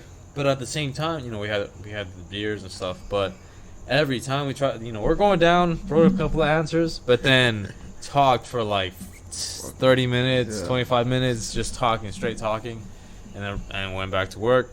And then 2 answers, 1 answer later, we started talking again. But the thing is that a lot of the stuff that we're talking about is stuff that I've talked to you about, where I want to surround myself with successful people and business-driven people that, like you said, the vision I have, bro, I'm telling you, is, and not even just me wanting to be successful, but I want the people around me to be successful. Yeah. Most definitely, especially in that area. I used to volunteer at a church there. Yeah. We used to feed the homeless and everything, try to get them off the streets, and if you bring that church back, bring that fire back in there, Or the one with Vic? Yeah. Bro. I remember I cried one time. Our church fed the homeless people in Oildale, bro. Right. And I was crying the whole time, bro, because I got a sister that's homeless, bro, messed up on drugs, bro, and them feeding the homeless and seeing them messed up on drugs, bro, just brought back so many memories, bro. I was just crying the whole time. Yeah. But I didn't want to tell them because my ex-girlfriend was there. I don't want to look like a little solid guy, but... Freaking, I was crying like a little girl, bro. I can't even serve the homeless, bro, without tears getting in their food. Damn. But go ahead, my fault, bro. Are you good? Cause that'd be cool. Like that vision I have, where it's those lounges and bars I was talking about, and just the people that are around me, that like the vision I have is just we're at one of the lounges, but it's gonna be like a higher end lounge where it's people that are also business driven and stuff, and they have their own businesses, or they have that work ethic. Go over there and be like, all right, this is upscale. And just at the same time, meeting. How we have those barbecues that are like that barbecue that's coming up on the 12th. Meet up for that that day, just to go out. Everybody's off, just go get some drinks, meet you guys up. We're all.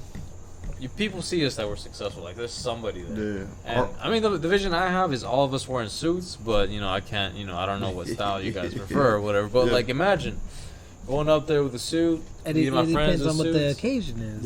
Yeah. And like I said, it's an upscale thing, so that'd be the dress code. Yeah. And so just show up, suits and tie, come in.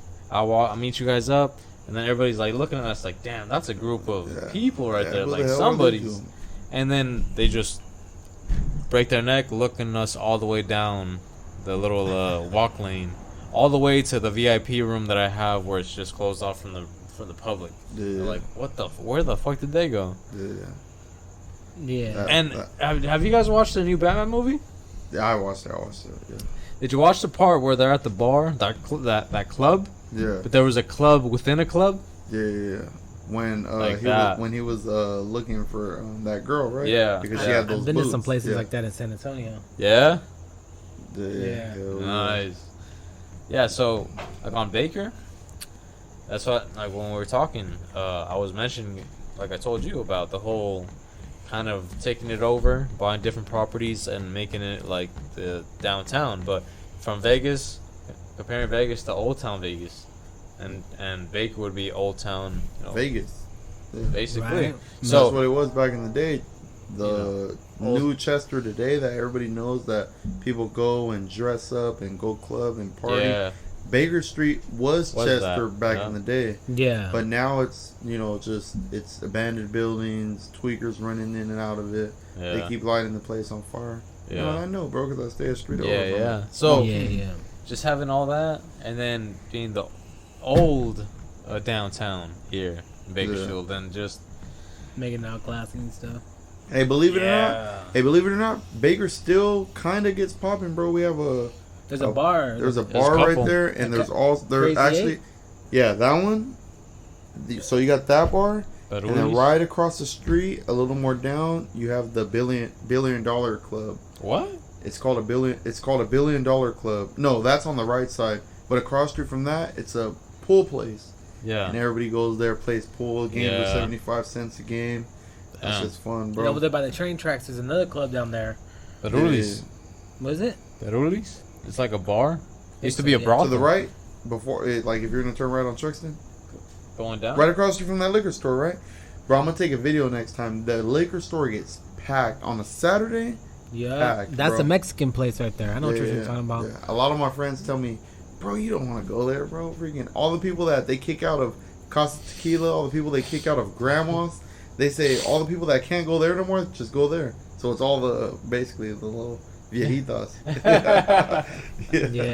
It's pretty cool. I've been there. Yeah. My mom took me there and kept me out for hours. Yeah. But fuck yeah, man, this has been a fucking howl of a fucking podcast. We got some good time in. We talked about a lot of things, and we could also we fucking come back on here, and there's fucking a lot more shit we can fucking talk about. Yeah, hell yeah. I mean, we weren't even halfway done. I know, right, man?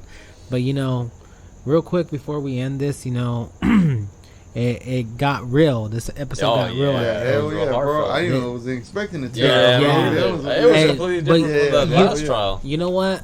This shit hit home, and I'm not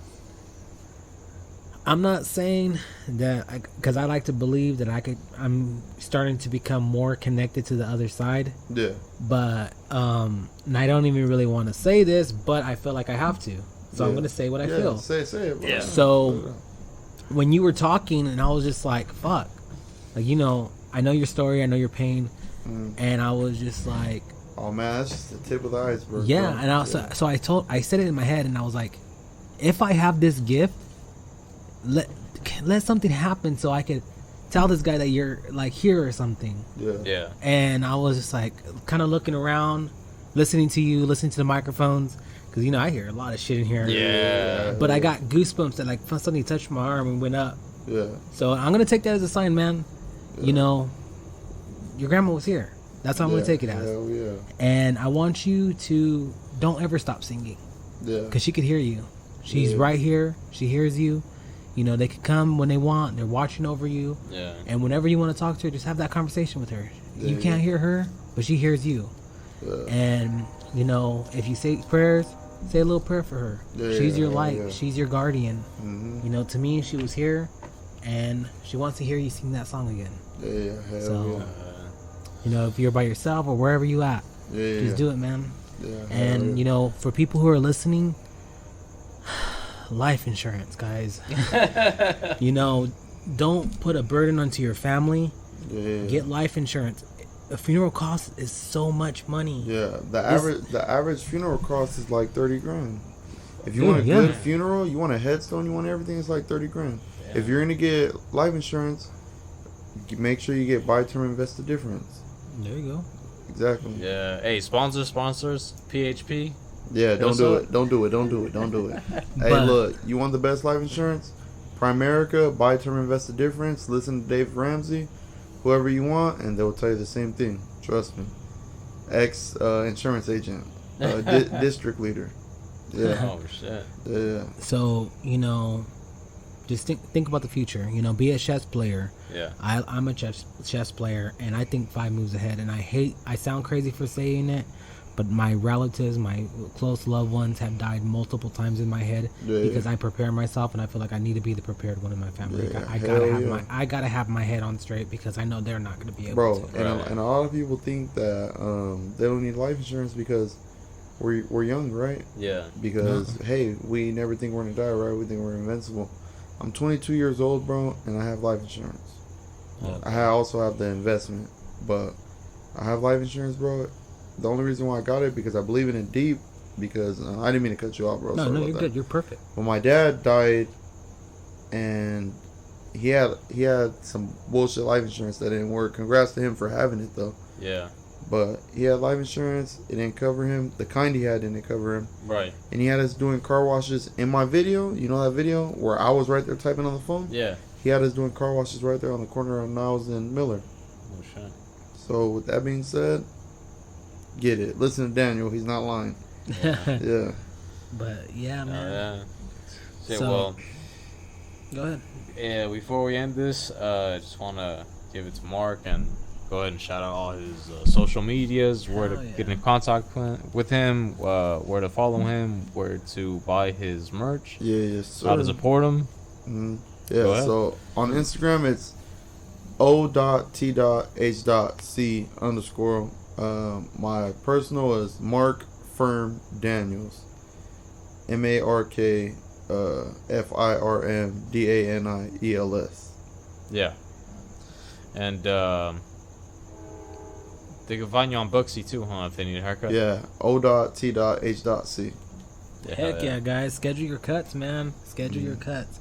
But, and if you guys need to find us, you know where to find us. You know, your Apple Podcast, Spotify, YouTube, you know, Best Buds Talk. Podbean as well. Also, check out our social medias. We're posting more on the Instagram, which we will have Mark's clothing brand and his sweater he's wearing right now, which is the Out the Hood clothing brand sweater.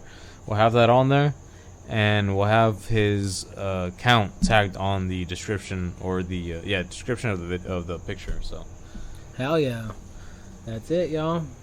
Have a good one. yeah, Night. all social medias, Facebook. I was about to say MySpace. Facebook, Instagram, Twitter, Snapchat, all at Best Buds Talk. Yeah, hell yeah. Yeah, we Have a good night and Dios te bendiga. Yes, sir. Be safe. Deuces.